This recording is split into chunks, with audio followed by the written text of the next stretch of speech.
اعوذ باللہ من الشیطان الرجیم بسم اللہ الرحمن الرحیم۔ کیا تجھے بھی چھپا لینے والی یعنی قیامت کی خبر پہنچی ہے؟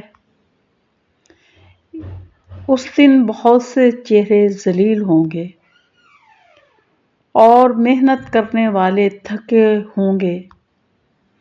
وہ دہکتی ہوئی آگ میں جائیں گے اور نہایت گرم چشمے کا پانی ان کو پلایا جائے گا۔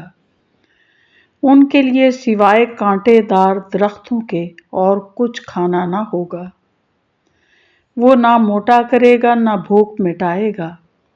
بہت سے چہرے اس دن تر و تازہ اور آسودہ حال ہوں گے، اپنی کوشش پر خوش ہوں گے، بلند و بالا جنتوں میں ہوں گے جہاں کوئی بیہودہ بات نہیں سنیں گے، جہاں بہتا ہوا چشمہ ہوگا اور اس میں اونچے اونچے تخت ہوں گے اور آب خورے رکھے ہوئے ہوں گے اور ایک قطار میں لگے ہوئے تکیے ہوں گے اور مخملی مسندیں پھیلی پڑی ہوں گی۔ کیا یہ اونٹوں کو نہیں دیکھتے کہ وہ کس طرح پیدا کیے گئے، اور آسمانوں کو کہ کس طرح اونچا کیا گیا، اور پہاڑوں کی طرف کہ کس طرح گاڑ دیے گئے، اور زمین کی طرف کہ کس طرح بچھائی گئی؟